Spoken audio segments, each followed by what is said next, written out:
Grand rising, grand arrival, grand return. Peace and blessings to the righteous and repentant alike. I am Chief Sophia of the AmaruKhan Band of Indians, and this is a follow-up exploration into demonstrating 3D mastery.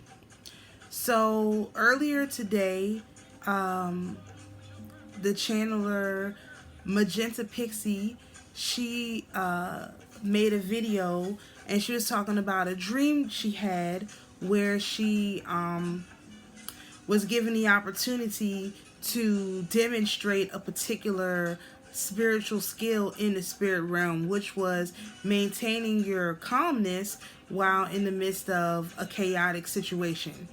It's just like, you know, we've been doing that for a long time over here. So, but it was new to her. She didn't have that immediate capability, capacity to maintain her,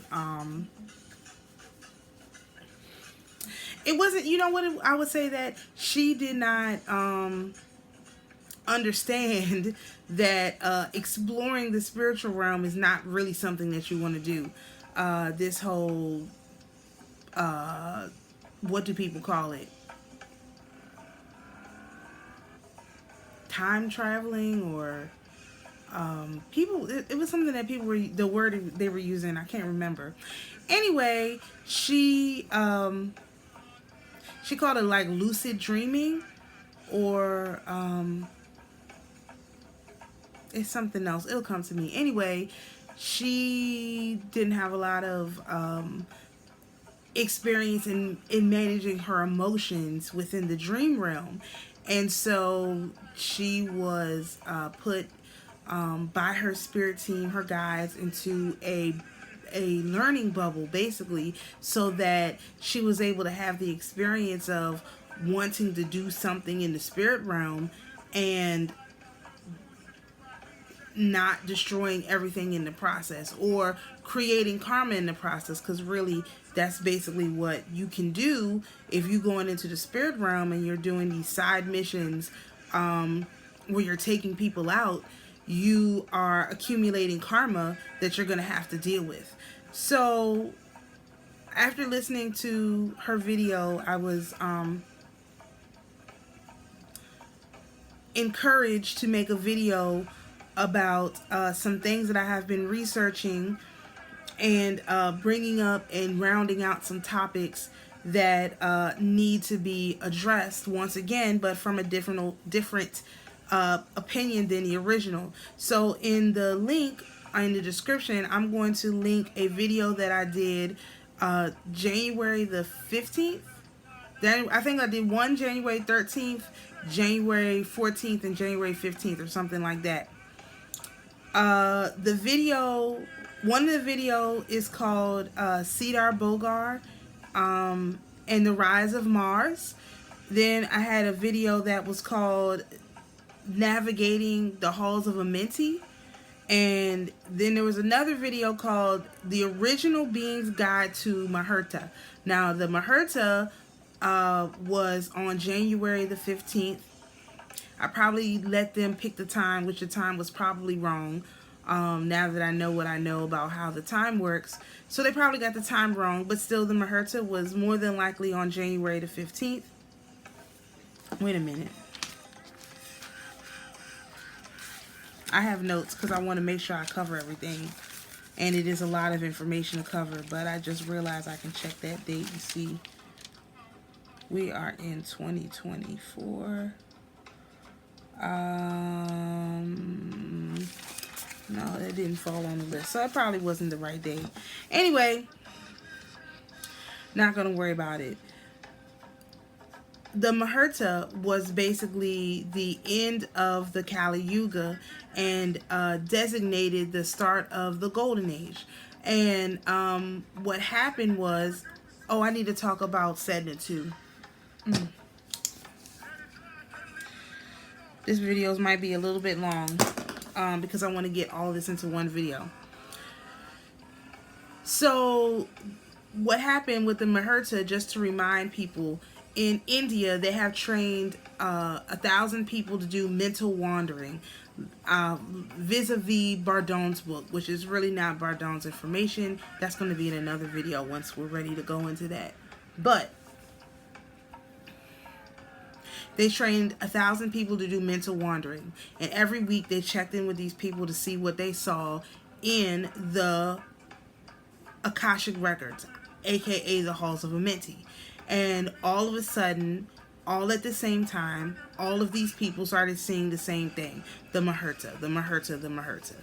So a Mahurta in general is just a specific time period. Like when we fast, we do a 40-day fast. That's a Mahurta period. It's a fasting Mahurta, but it's still, that's what it is. It's just a time period.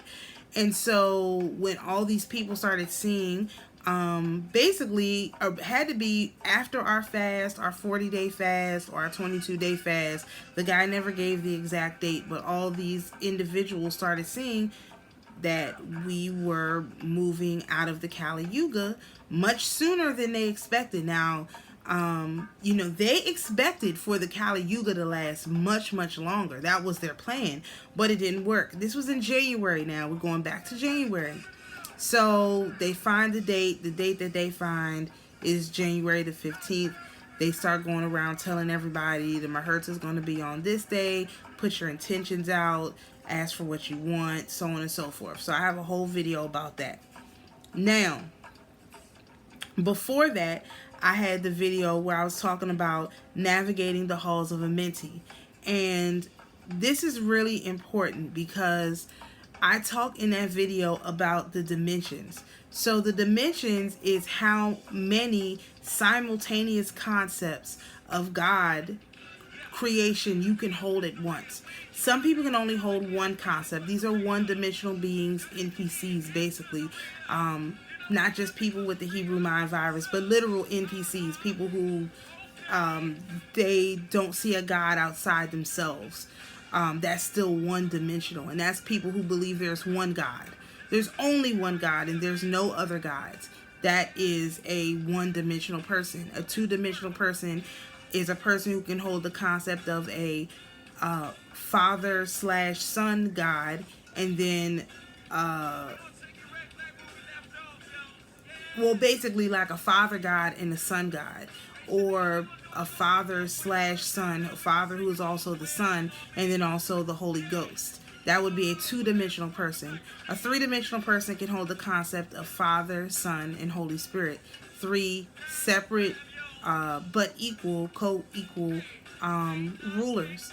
Fourth-dimensional people who are people who understand that there's four, because the mother, and first of all, they're all one. It all boils down to one, but there's four parts. There's the mother, there's the father, there's the daughter, and there's the son. That's a fourth-dimensional being. We are securely within the fourth dimension. The addition of the fifth dimension is a little bit tricky, because then it puts you inside of the Godhead. So you as the ether being, because you are the ethereal being that's walking around with a body. The rest of these entities don't have bodies, okay? You are the ethereal being walking around with a body. The body is the ether. And so you have the mother, the father, the sister, the brother, and then you. That is the fifth dimension. That is a very, very difficult process, creation process to understand, because you have to understand that you are not only a part of that singular Godhead, that all five parts into one, but you are also a particulate in that part. And so the dimensions go up from there.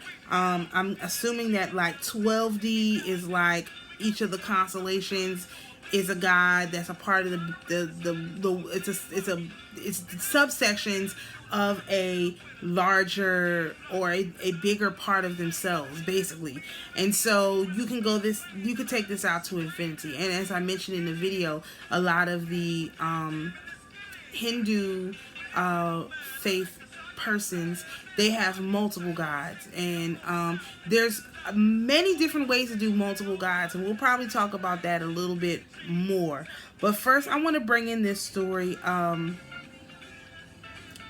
No, let's go ahead and talk about the Siddhar Bhogar. Okay, so in that video, I specifically talk about Siddhar Bhogar, but a Siddhar is a person who has mastered these 8 perfections. And so the example that I want to give to you all within the research that I've been doing is what it would look like to master these 8 perfections, because I do believe that we have done this. I had to listen to the video a few times and then go and look at it, and I was like, well, wait a minute, we can do this. We can do this. And this mastery has taken place within the realm of understanding the Tzolkien calendar. Now I'm going to go back. Let's talk about the Tzolkien a little bit, because it's going to be really hard to describe these perfections in terms of mastery by mastering the Tzolkien cycle without explaining what the Tzolkien cycle is. The Tzolkien cycle is the Mayan calendar. Okay, the Mayan calendar is wheels inside of wheels, basically. So there is a very small cycle, which is a 13 tone cycle. Then there's a 20 tone cycle. Then there's a 28 tone cycle. Then there's a 260 tone cycle. And those fit within a 52-year cycle, which is 72 cycles. So let's start with the smaller of the cycles and how it fits into the research that I've done. So if you've seen my Cosmic Tree of Life, which I put the picture up, and I'm already going to have to make some adjustments to it because I got some more information. But if you've seen the Cosmic Tree of Life, it has 20 realms. I'm going to read the realms off, and 13 planet points. So let me open up that page. So the 20 realms from the top to the bottom are Keter, Tiferet, Chokmah, Bina, Doth, Chesed, Gevurah, Yesod, Netzach, Had, Malkuth, Kamael, A'arab, Zarab, Gamalel, Golachab, Ga, Akshabah, Satariel, Gagiel, Thagirion, and Thamiel. Those are the 20 realms within the Cosmic Tree of Life.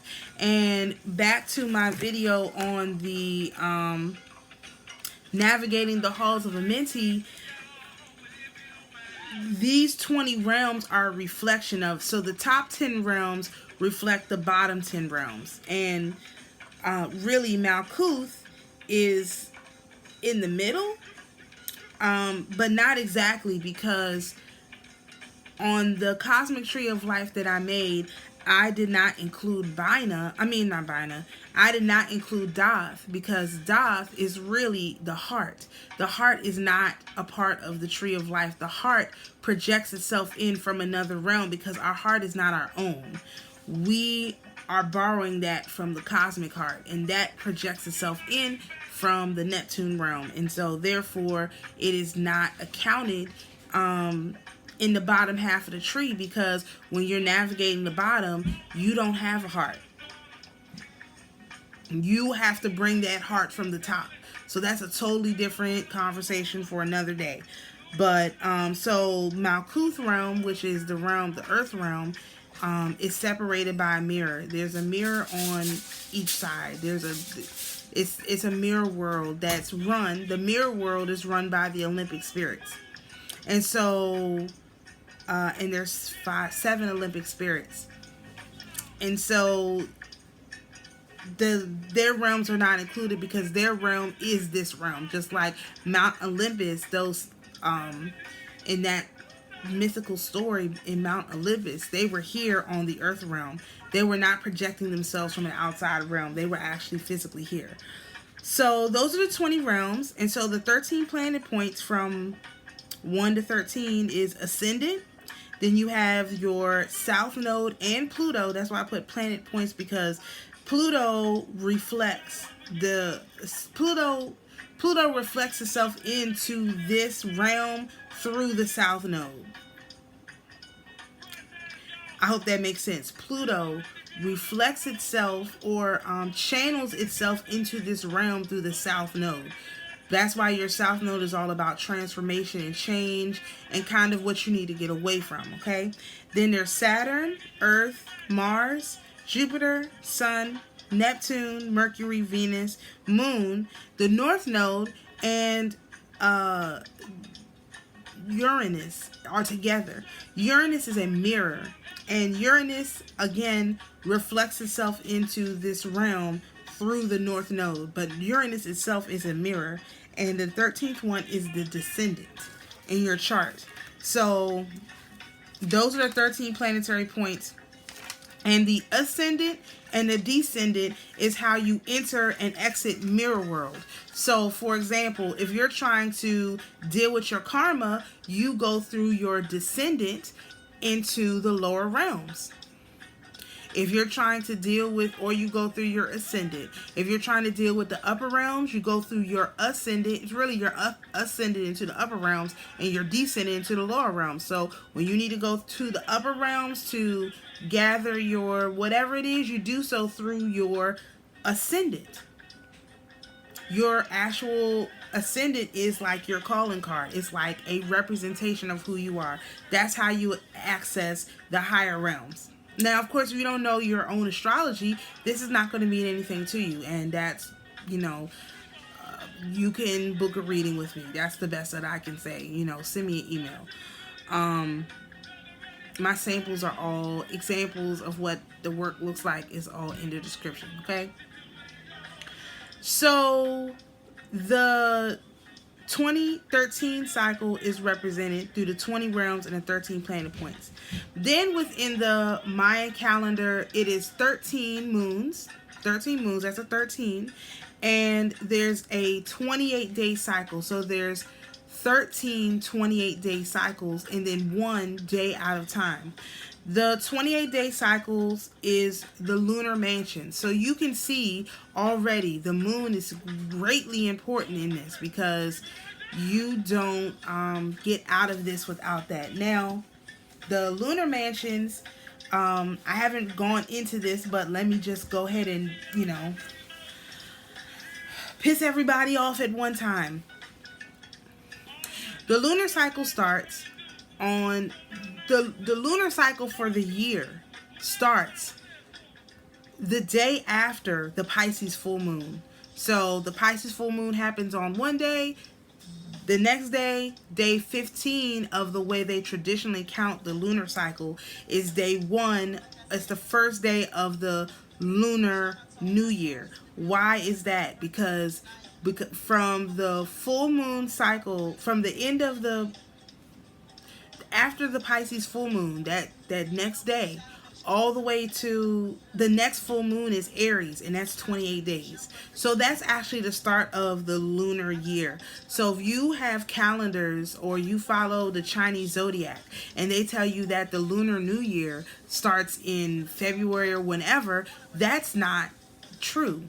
There is a new year point in February, and we'll get to that, but just understand that the Chinese calendar zodiac is not calculated for the current age. It is calculated much like I mentioned about the Vedic astrology being the past. It's not that it's not accurate. It's not that it doesn't work, but it is operating on a lower vibration than this planet is holding. And so it will cease to lose it will start to lose its potency because we're no longer operating on that vibration. The planet has evolved, and there's a lot of people holding on to their old ways of doing divination because they don't understand where the planet is going. It's not for them to understand. It's for someone like me, a native to the planet, indigenous to the planet, to put it into the ley lines so that they can all get their marching orders.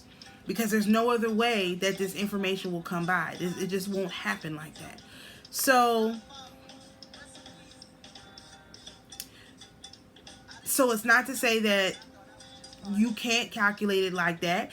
I just wouldn't calculate it like that. So by my calculation, we just started a dragon year. So if you're trying to go back and figure out when, what year you were born under, you need to find out when the Pisces full moon was in that particular year. Look to the next day.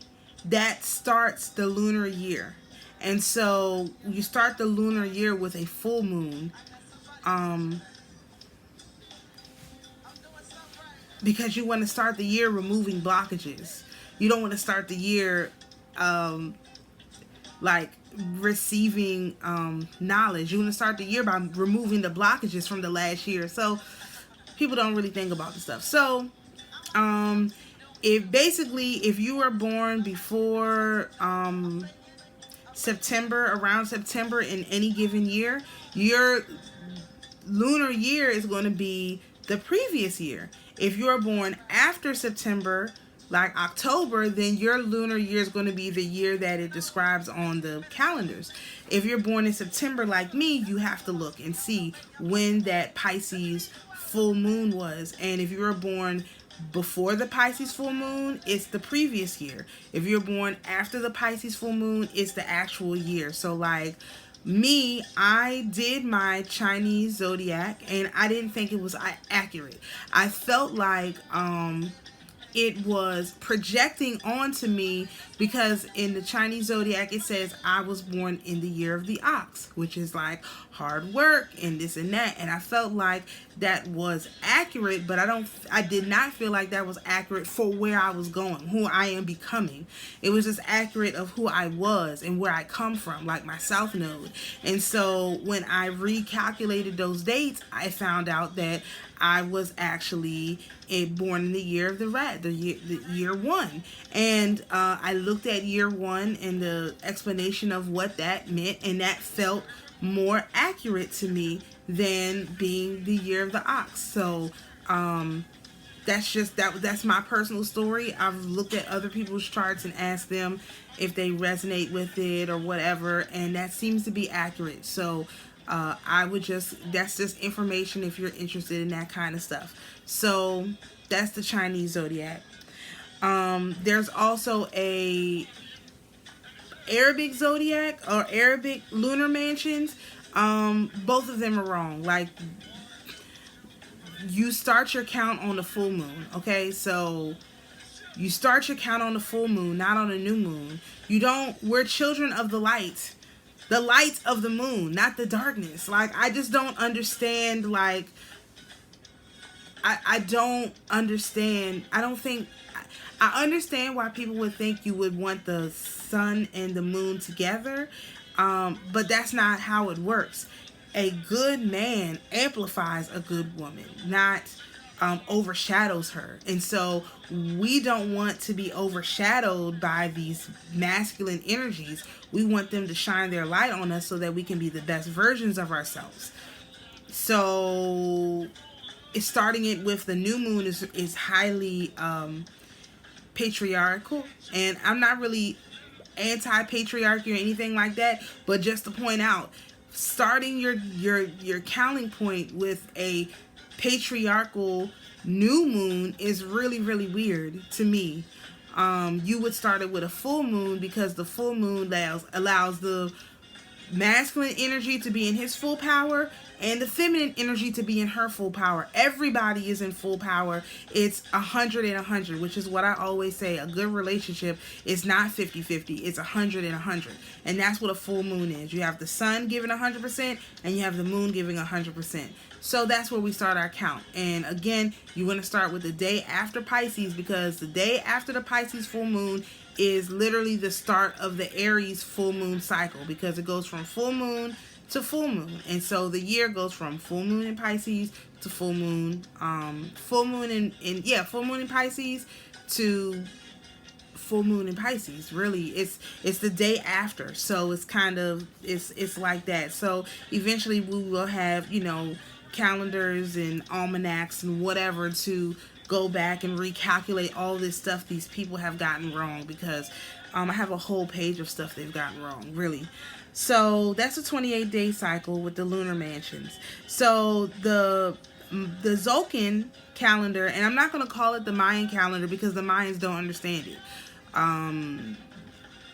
Not that I can tell, they don't get it. So I'm just going to call it the Tzolkien. So just remember, the Tzolkien is the Mayan calendar. Tzolkien, like Lord of the Rings, Tolkien. That's what the Mayan calendar is called, the Tzolkien cycle.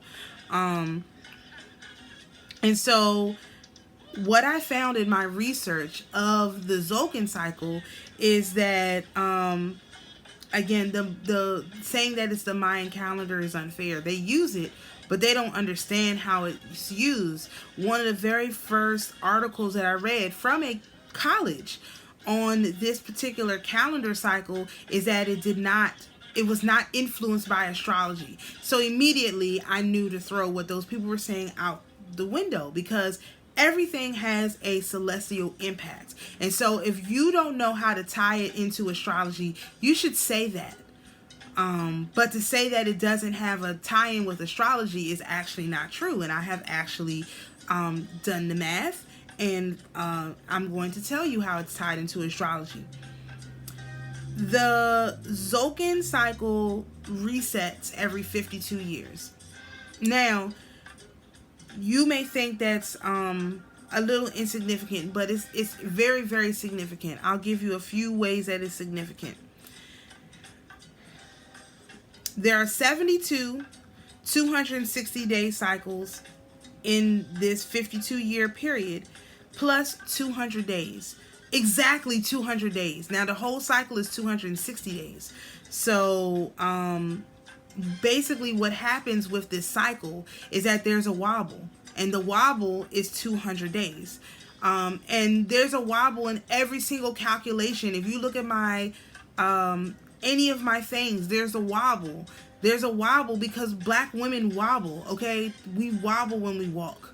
There's a wobble. There's a wobble to this earth. They can't calculated properly. One of the reasons why the calendar cannot be calculated properly is because it is based on a 25-hour day.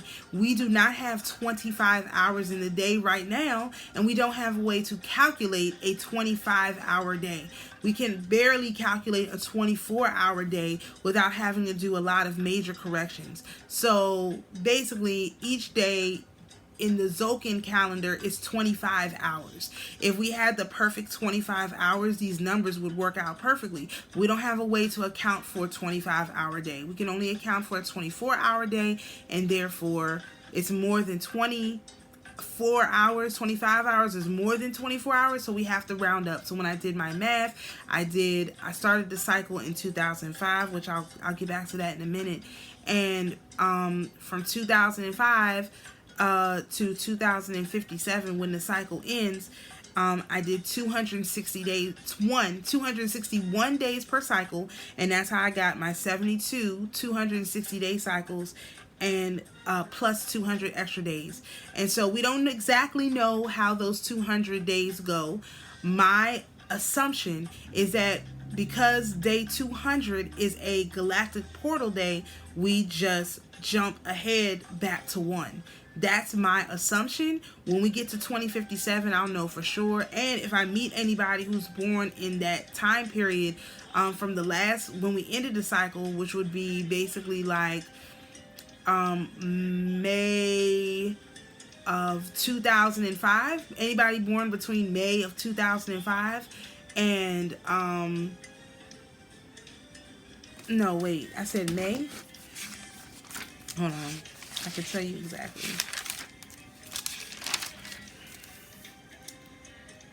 Anybody born between, that's the wrong one. Oh, anybody born between July the 21st, 2004 to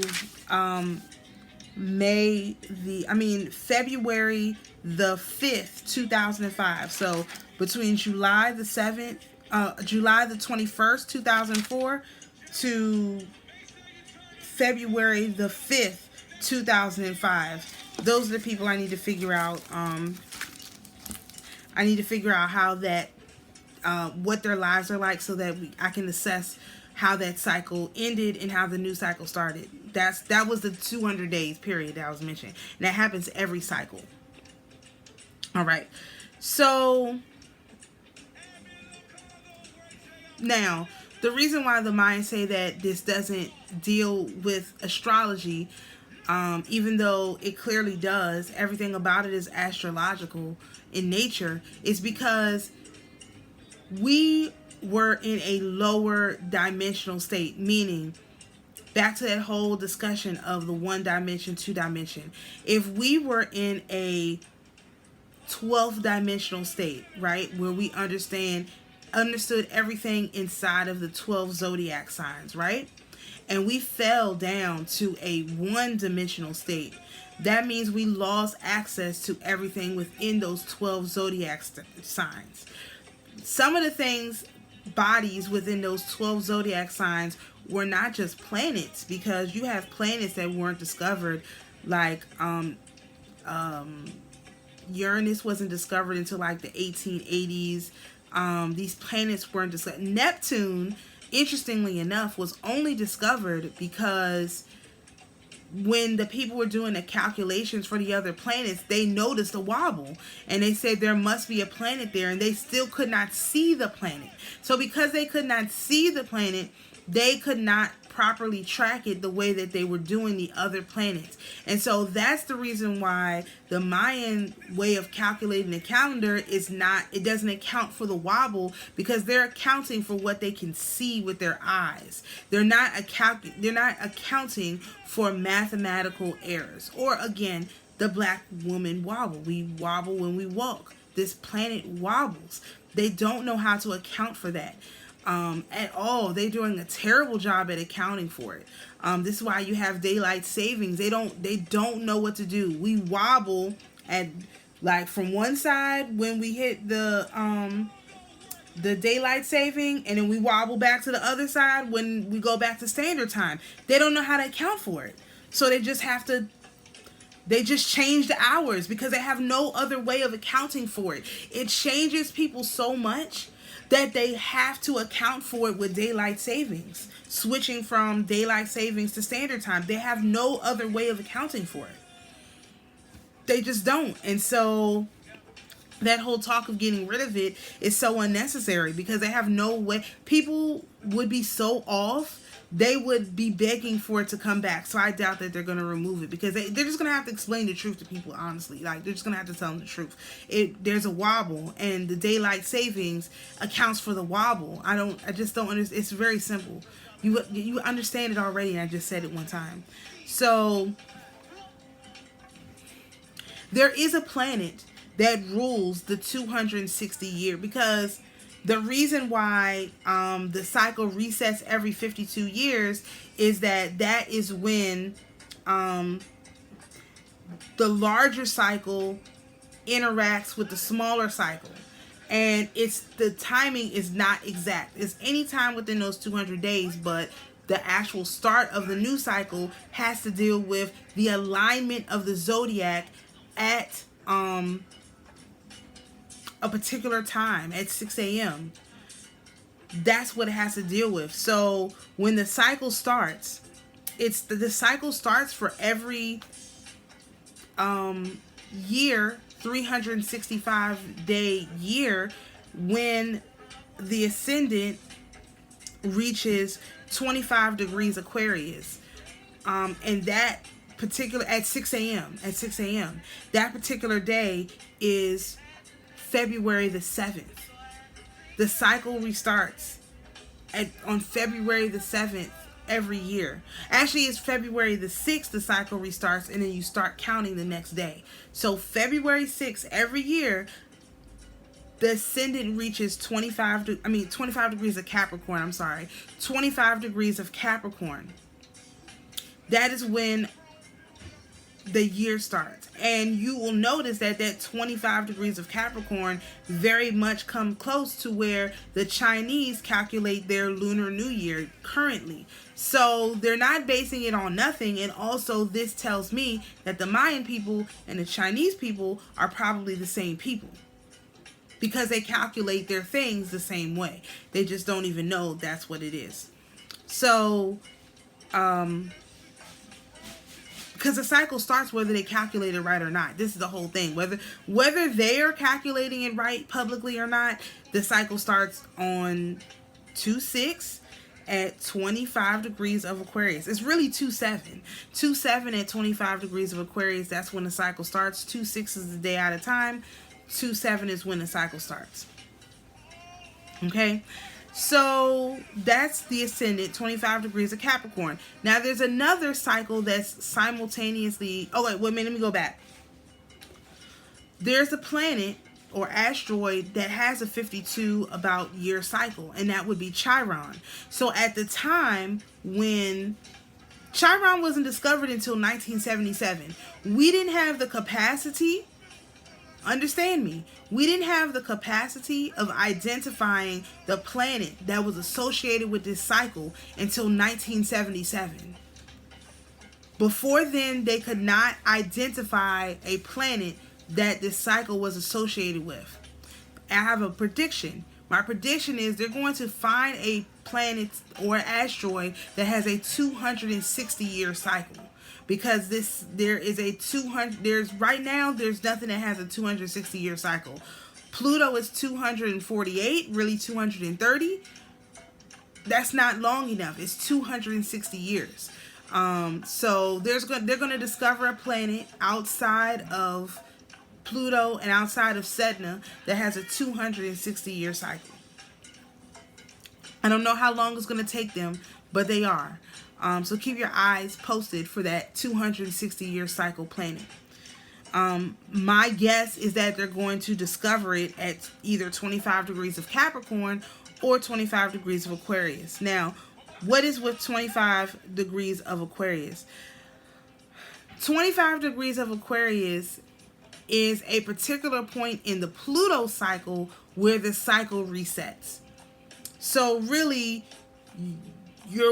the cycle really pretty much gets close to resetting when Pluto gets to 25 degrees of Aquarius and you have that ascendant at 25 degrees of Capricorn. Again, there's a wobble. It's not precise. The planet is wobbling. It's a wobble planet, okay? Think about the song The Wobble. That is literally this planet. It is not perfect, okay?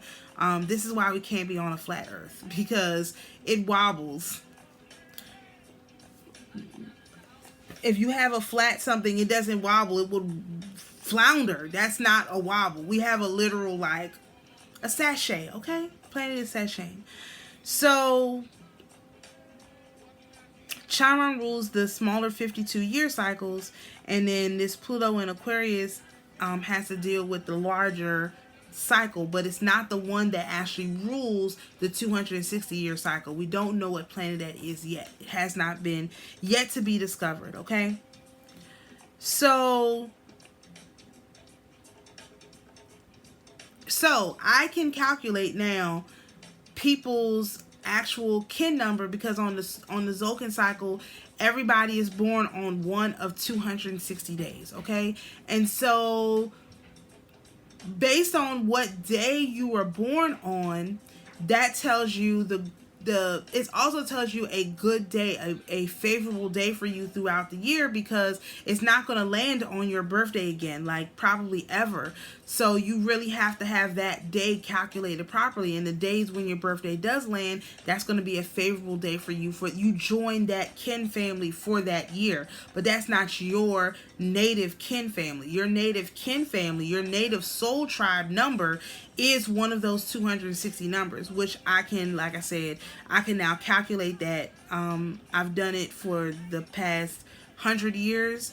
Not 100 years. No, I've done it for 100 years total, but not the past 100 years. There's 100 years total, because the 52-year cycle, again, 72, 260 cycles, 260-day cycles. Because it really would be, like like 70. It would be exactly 72 if we had 25 hours in a day again. So let's go over these 8 perfections. And so based on that information I just gave you about the Tzolkien cycle, let's do the 8 perfections and then I'll talk about Sedna.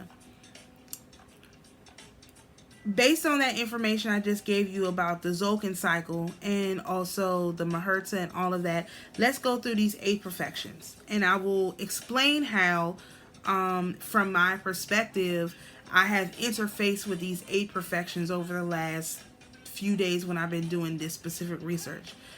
So, and remember, in order to be a Siddhar, which is a perfected person, this is what Jesus was. He was a Siddhar. He could do all of these things.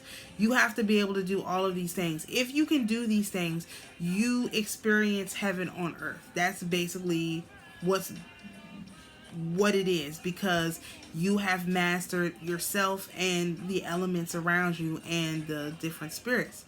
So, the first one is anima, and that's ability to reduce one's body to the size of an atom. So basically, I just described to you that this Tzolkien cycle would be perfect if we could get a way of calculating time where we had 25 hours in a day. Well, that would basically require us splitting an atom.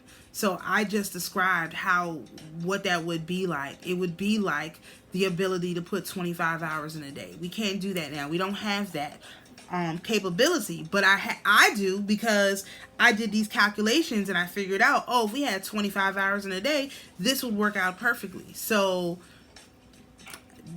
that's reducing my body to the size of an atom. That's what I did when I did that calculation. The next one is Mahima, and that's ability to expand one body to an infinitely large size. Well, I just told you that there's a 52-year cycle, and then there's a bigger cycle inside of this 52-year cycle. But I've looked at dates all the way back to the 1700s, looking at specific things, which I'll talk about after I talk about Sedna. And there's no way you can't. That's a huge amount of time. That's a huge space of time. And that requires my brain to be able to expand all the way back to the 1700s. And not only that, I did calculations up to the 2100s. All the way up to the 2100s. And that's just not with this, because on my zodiac spiral, we went all the way back 10 million years or something like that.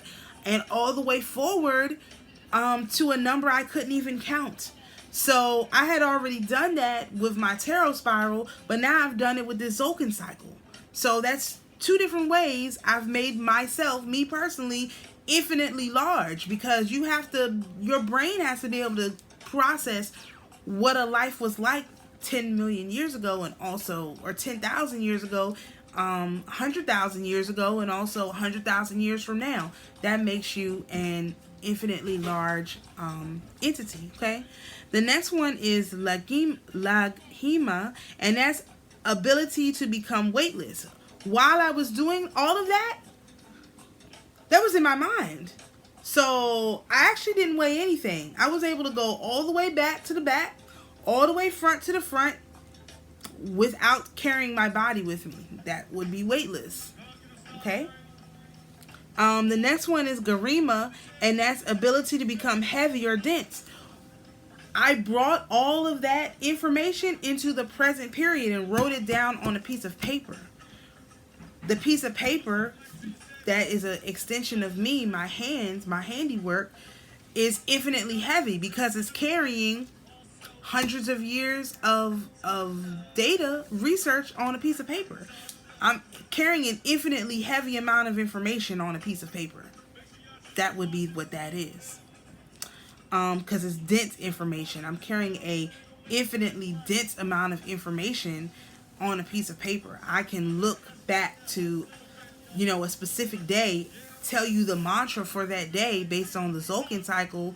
I'm going to get into they have an oracle too. I'm going to get into that. But I can look at that and I can tell you exactly what was going on that day and why it happened. And I will give an example because it's kind of a long example. I'm going to talk about Sedna first before I get into this. The next one is Parakti, and that's the ability to realize whatever one desires. The reason why I started this research is because I wanted to know what year we were in on this Tzolkien cycle. And I knew it wasn't the year that they said we were in because the energy didn't match. So I found out the answer to my question when I started seeking the answer. And then I was able to figure it out. So again, that was my desire, was to find the answer to this question. The next one is Prakamaya, the ability to access any place in the world. I was looking at history in 1783 and was able to figure out what was going on at that time, track down dates as a result of understanding this cycle and understanding the wobble in the cycle, which again, a lot of people don't understand. The wobble is very important. So I can access any place in the world and figure out what was going on, and I will give an example of that. The next one is Isitva, and that's the ability to control all the elements or natural forces. Well, if you can figure out what day something is going to happen and the specific energy for that day, you can control the energy for that day. And the example I can give you that we did with this was the Mahurta. Because if you listen to my video on the Mahurta, I said that we wanted a peaceful transition of power. That's what I was saying. And what did we have? We've had a peaceful transition of power. No matter what these people try, they cannot create chaos. They murdered a man in the middle of the street in cold blood, and nobody batted an eye. Is that or is that not the ability to control the elements, the natural forces? The natural forces are trying to force us into World War III, and we rejected that. We prayed for peace. We asked for everybody to be restored equally. I don't care. I know that the Hebrews care. I don't care if everyone gets restored equally. It doesn't matter to me. It's only fair everyone gets restored equally, in my opinion. Because a restoration means that something was taken from you. And a lot of people have had things taken from them, which nobody really wants to talk about over here. But I'm always talking about it. These people are not victimless. They're victims too. So we want all the victims to be restored, or we just want the victims who look like us. And that's we're going to talk about that after Sedna. Because that whole look like us thing, y'all really going to have to give that up. Honestly, it's really getting to the end of its ability to function properly. The last one is Vasitva. The first one is Isitva, and this was Vasitva, and that's ability to force influence upon anyone. See my previous example. These people didn't want peace. They thought they was going to see this Mahurta and that they were going to use this to usher in Kamala Harris presidency, which didn't work out for them. They thought they were going to use this to usher in their project, this whatever crap they were coming up with. They were going to use this Mahurta to reset the cycle to what they wanted, and they were unable to do that. And I don't know why, people can't see that. They just don't get it. I don't know, but they have not been able to reset this cycle to what they want. You know who else can't reset this cycle to what they want? The numerologists or the gematria people. They're trying their best to reset the cycle to what they want. You know who else can't reset the cycle to what they want? These spiritual people in the community who are trying to fleece the flock. They can't reset the cycle because I already set the tone for the reset. We set the tone for the reset because we were fasting. We were asking for the restoration of the celestial kingdom. Vastly important. We would ask for a removal of the 2/3. Then we mourned the 2/3. We did a lot of work prior to this Mahurta that actually caused it to come into fruition because we proved we were ready for this power. And let's talk about the power for a minute. I was going to talk about Sedna, but let's talk about the power for a minute. I don't think people realize that when you say the word, when you say the term Haitian, you really mean French. The Haitian Empire, I saw a picture of the Haitian Empire. It was huge. And so that makes me believe that the Haitian Empire was really the French Empire. So let's rewind time a little bit. There we go. Let's rewind time a little bit. Many of you all may not know that the Haitian Empire expanded not only to Louisiana in America. It expanded to Louisiana. It expanded to Alabama, Georgia, and some part of South Carolina. But the Louisiana Purchase was all the land to the east, basically of like where Georgia is, that all of that was part of Louisiana. So all of that, the Haitian Empire claimed as their land. All of the Caribbean islands, all of them, like where Honduras is and that top part of South America. I don't know what those little countries are. And then that coast of Africa was all part of the Haitian Empire. But all those lands were also claimed by the French. And so when you say Haiti, you're really saying France. So the people are trying to say that it's the French that was doing all of this, whatever was going on, but that's not true. It was the members of the Haitian Empire, which is really, the French Empire is really the Haitian Empire. Napoleon fought them. They came to an agreement. There was bloodshed. Let me tell you why there was bloodshed. I found an article from the Atlanta Journal-Constitution, 1889, that describes a situation, several situations inside of the Haitian Empire. Let me read it to you, because I know y'all love evidence, and I'll post it. You know, I wanted to talk about it before I posted it. So this article is, again, it was posted in the Atlanta Journal-Constitution, and I found the original book that it referred to, and it's called Under Black Rule: Prosecution of Mulattoes and Whites, a Barbarous Republic.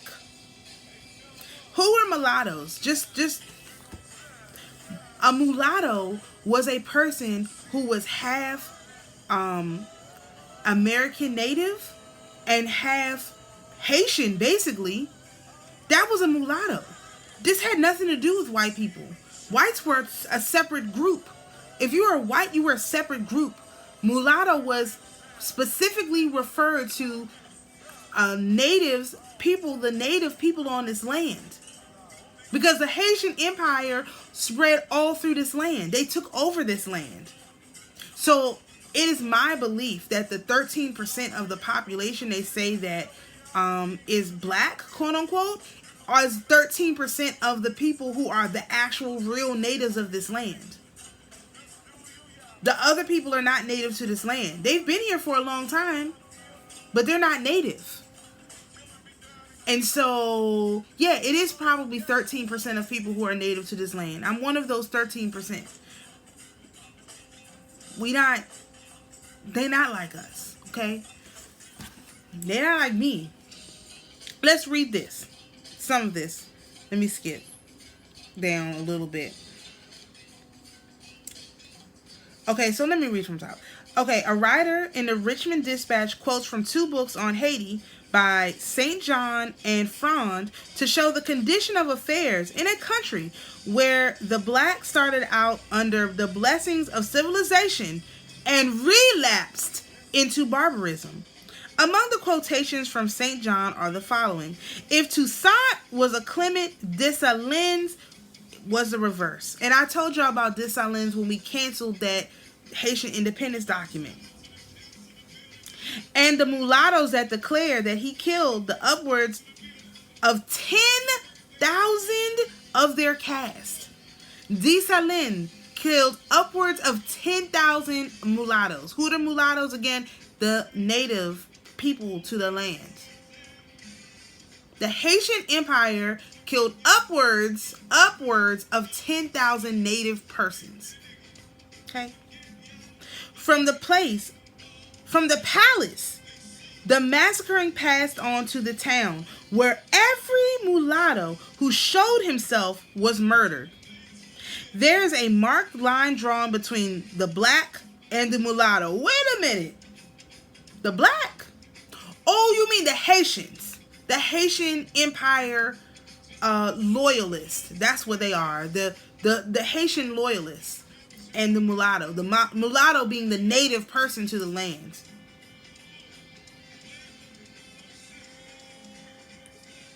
Remember, this book is from 1889. This is not from yesterday, last week. I just, I'm angry, so I'm looking for something. This is from 1889. 1889. And I have the book.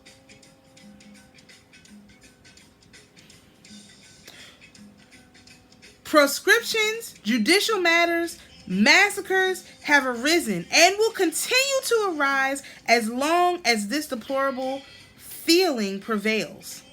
But the blacks hate the mulattoes, and the mulatto feud will not maintain itself.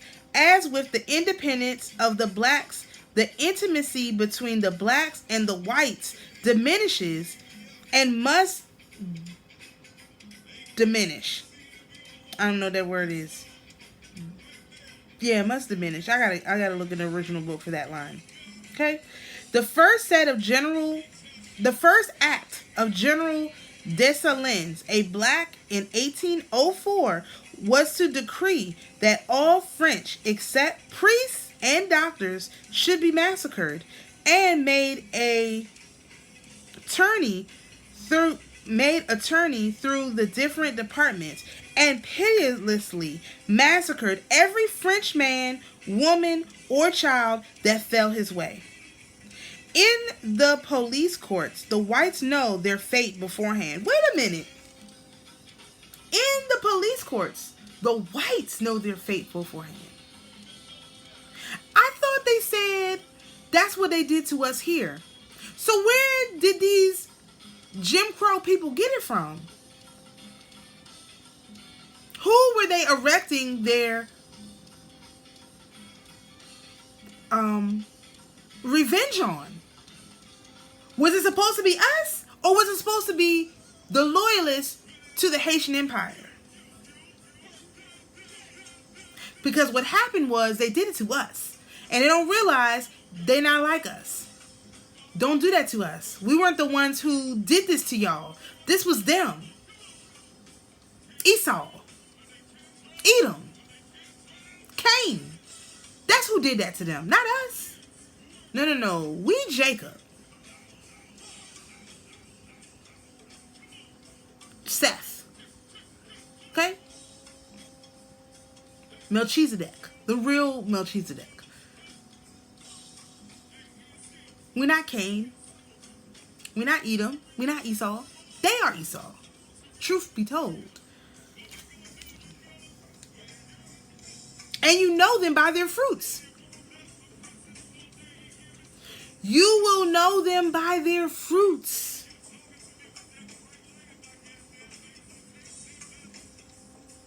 Listen to some of my other videos. Barbecue Cherazier's group was eating people. Oh, where did that come from? That seems very odd and ritualistic, right? To eat the rival gang members. Why would you do that? We'll get to that. Here's another quote from the book. The spirit of the old saying remains. This is an old saying. 1889. This is an old saying. The whites have no rights which the blacks are bound to respect. Now that was, do you know where that come from? You know who else said that? That was in Plessy versus Ferguson, which was after this.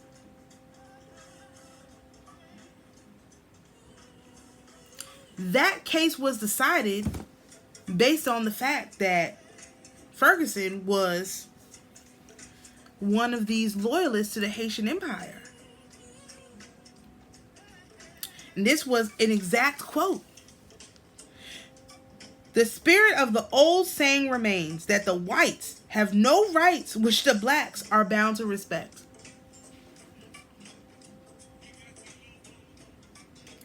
There's a saying in Haiti. That's 2 pages in the book. It says that. There's another saying. There's a saying in Haiti that the white man has no rights which the blacks are bound to recognize. They called them white trash. Isn't that what they're doing now? Who's Esau? Oh, Esau is a white man. Oh, look at him. Destruction. Wait a second. Y'all got a history of calling them white trash. We didn't do that. We don't look at people like that. I don't. I've been out here for 3 years preaching peace amongst all the humans on the planet. Oh, this is from July the 29th, 1889. It's on this page. Let me zoom in. All right. But I will show in my chapter on the voodoo that although he follows the white man's religion to a certain extent, he does not, in consequence, forsake his serpent worship, which appeals to his tradition, to the Africa of his nursery tales, and above all, to his pleasures and his passions. The voodoo priest encourages lavish dancing, copious drinking, and the indiscriminate intercourse of the sexes. But he at the same time inculcates the burning of candles in the Roman Catholic churches. He keeps a serpent in the box in his temple, whilst the walls are covered with the pictures of the Virgin Mary and the saints. No other brain but that of a Negro could accept such a juxtaposition of opposing beliefs.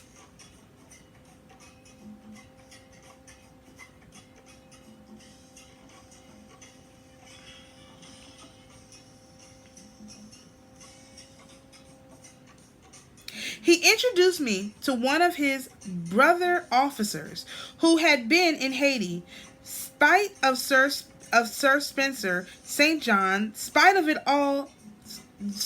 all of the confirmatory evidence which I have heard. I was still incredulous, this is the author, about the alleged cannibalism there. 1889! 1889! Okay? Not 1804. Not 1889.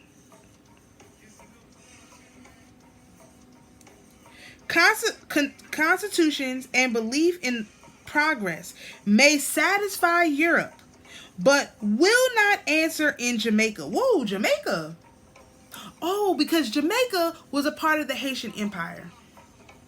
I'll post the picture. In spite of the priests, child murder and cannibalism have reappeared in Haiti, but without them, things might have been worse than they are, and the preservation of white authority and influence in any form at all may be better than none. This man said the white man being there on any level is better than no white man at all. That is crazy. That is insane.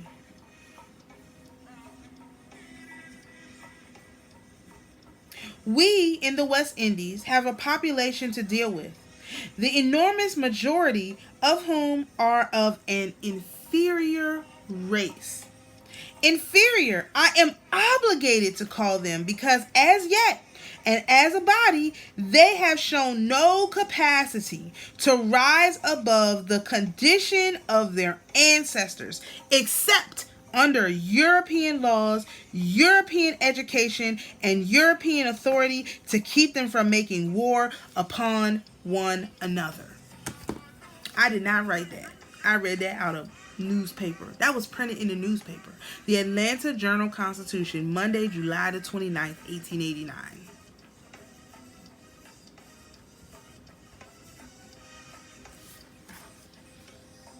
Now, what does that have to do with us?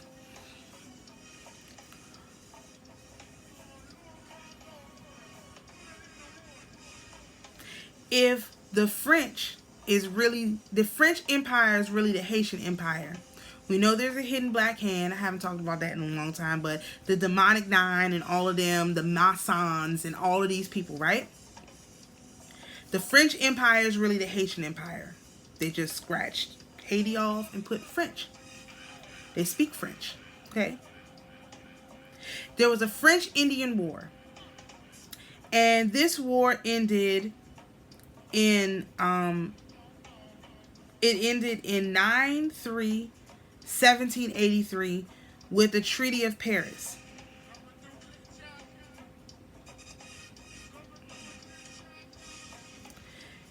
This Treaty of Paris was in effect until September the 3rd. Now, mind you, it went into effect September the 3rd, 1783. It was in effect until September the 3rd, 1945.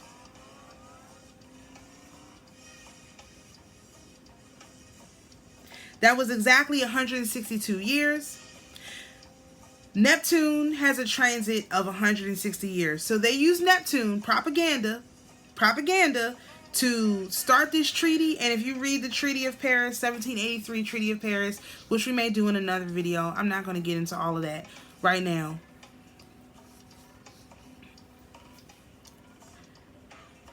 The Treaty of Paris basically gave blanket protection to the Haitian Empire for any crimes they committed. Essentially, it made it so that they could never ever be prosecuted for their crimes. So just like the papal bull that we canceled, the dumb diverses, they literally did the same thing with this Treaty of Paris. And they used Neptune to enforce it. Neptune has a 162-year cycle that ended on September the 3rd, 1945. Pluto entered Leo on June 14th, 1939. Germany invaded Poland on September the 1st, 1939. So basically, they made sure that war happened so that they could extend the cycle for another 162 years. We're dealing with people who know magic, but they don't know the wobble. So the only reason we're able to wiggle out of this is because there's a wobble. There's a wobble. So we'll probably do another video on that, but that gives you, people who like history, that gives you something to research. So let me end this video by talking about Sedna. In the video that I made about the Mahurta, we talk about how Sedna is the energy that's guiding this age, this golden age, because Sedna is the representation of the daughter, the wonder worker, the Thaumaterga, St Philomena. Okay, so I want to give an alternate version of her story, because the Inuit version, and that's what I'm gonna call them, the Inuit version of the story, it messed one part up from whoever they got the story from, which was a really important part, deliberately messed up for sure. So I'm just going to tell you the story the correct way, and you can go back and listen to the other video and see the incorrect way. So this is the story of Sedna, the Inuit, not the Inuit. This would be called the Indigenous American version of the Sedna story. Sedna's parents, Sedna lived with her parents, and her father died, and it was just her and her mother living in a house. And once Sedna grew in age, now she was very beautiful, she was very nice, and pleasant to be around, and she was the best at everything that she did. Everything she touched turned to gold. And the mother being from a society that values basically the selling of femininity via dowry or arranged marriages, she found a suitor who was willing to pay her price for her daughter. And Sedna met this suitor, and she told her mom to kick rocks. I'm not marrying him. And so they were from a very well-off family, and they had a servant that the mother treated like a dog.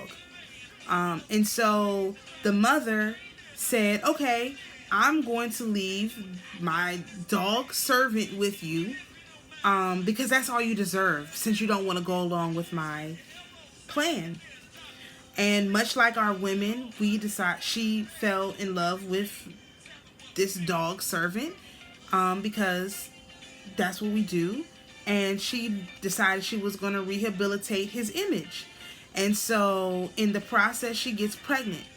And her mother is quite upset with her because first of all, she was supposed to marry this rich man who was going to basically set her up for the rest of her life so she could be much like Jezebel, queen, on her throne.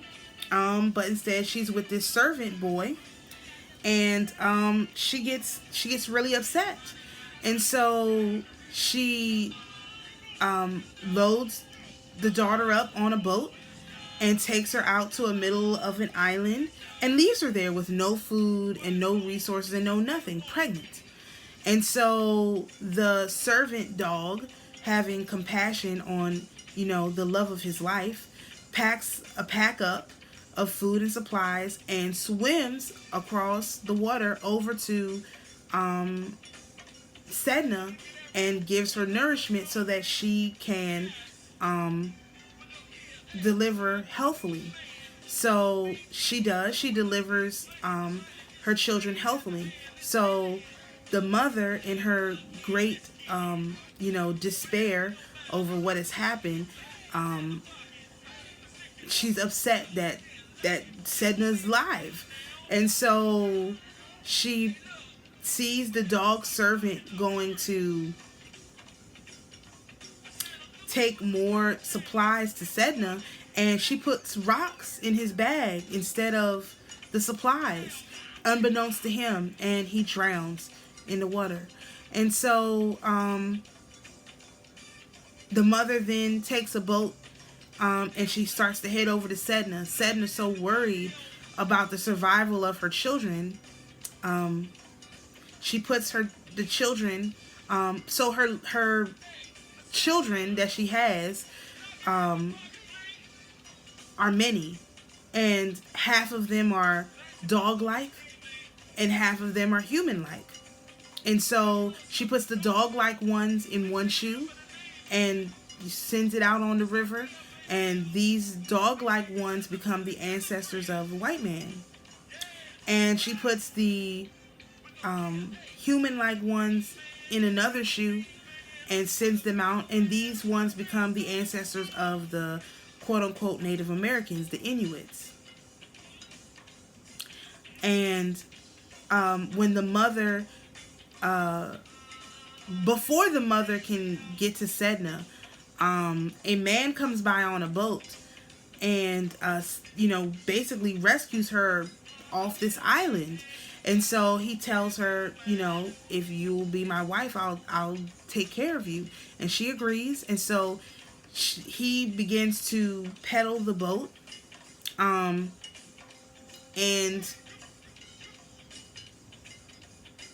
he starts to lose his shape.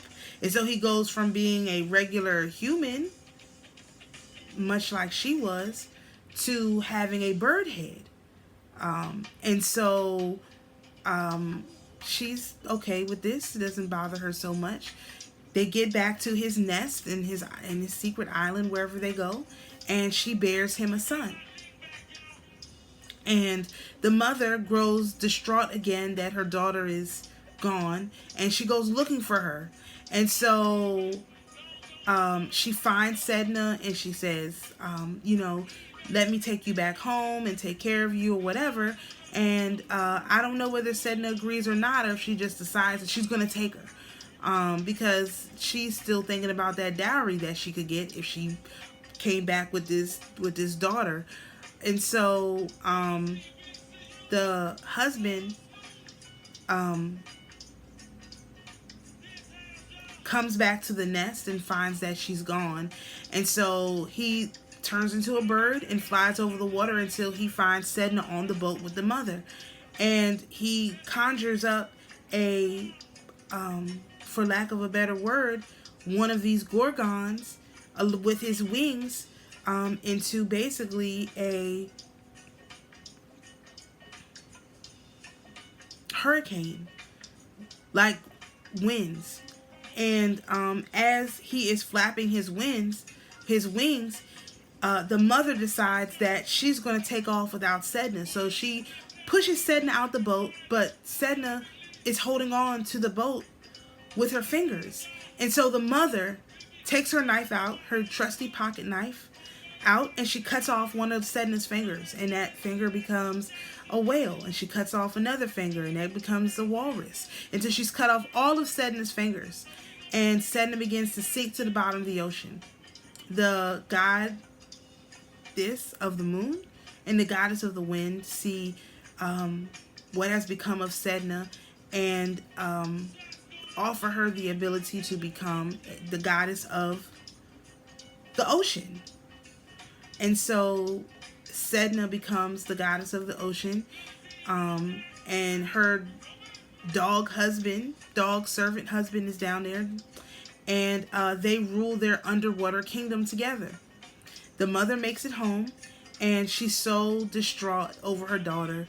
She again goes to the water and begs her daughter to forgive her. And the daughter does indeed forgive her and brings her down into their the kingdom that she's ruling with her dog husband, her servant husband. And so the question in this story is, if Sedna was a divine feminine the whole time, and the mother was the karmic feminine, who is the serpent that the members of the Haitian kingdom worship? Because if the serpent is the mother of Sedna, now that Sedna has reemerged, both zodiacally and into this realm, as she incarnated through St Philomena and was able to reconcile with her parents in a very similar way that Sedna did in the story, what is the fate of this dark feminine? Because in the story, the feminine always the karmic mother always turns back to the daughter. But I don't think the karmic mother can turn back to the daughter this time, because the karmic mother has done too much and gone too far, that the cosmic mother has to step in. And so I do believe that's what we're seeing. The cosmic mother is stepping in and saying no more games with the daughter. She is too pure and too innocent and too caring and too forgiving. Something has to be done to those people who worship this serpent, who is always creating chaos for the divine feminine daughters. And the time is up.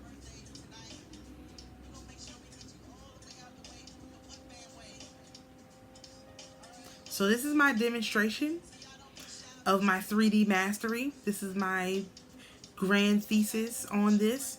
I do believe that we are in mastery mode, and more will be revealed. More is left to be documented and researched, but do give yourself time to integrate this information and to process where you are in the actual story, and who you are in the story. Many people believe that they are Sedna when they are really that karmic mother. And she had 2 divine masculines come in and attempt to rescue her, only for the karmic mother to run them away. So that's a whole storyline that really has to be drawn out and explained. The karmic feminine, the karmic feminine, this mother, this evil stepmother, has to explain herself for what she's done, and she has not even tried. And we cannot allow that to go forward without addressing it. She must explain what she's done, and really who is the God that she worshipped. Because if she is the God that is worshipped, who is the God that she worshipped? And that's really how you will know. You will know a tree by its fruit. Jesus told a story about, Jesus was walking and he went to a fig tree and looked for figs on the tree. And that particular tree did not have any figs. And Jesus cursed the tree and said, because you have no figs, you will wither and die. And immediately the tree withered and died. And the disciples were confused by this. They said, why would you do this? A tree that bears fruit is a female tree. A female tree that refuses to bear fruit is stealing the resources of the rest of the root system of the trees, and basically cannibalizing that energy that it's stealing and using it only for its own power. And so if you have a tree that is supposed to bear fruit and it doesn't bear fruit, it has to be rooted out. It cannot be allowed to stay, because it will stay and harvest energy from the other trees that are bearing fruit and diminish the load or the production of the trees who are bearing fruits.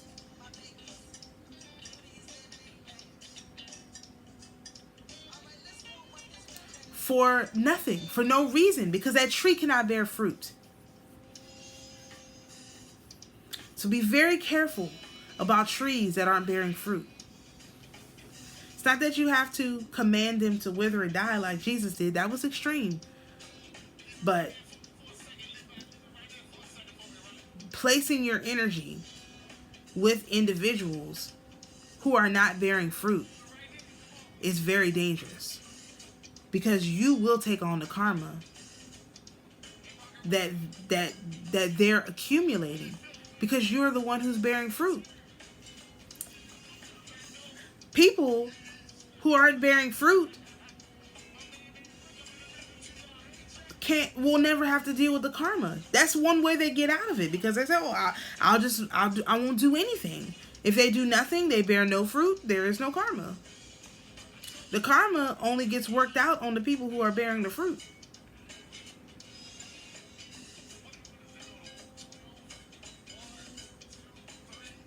So be very careful where you put your energy. Peace and blessings to each one of you all, and we will see you in the next video.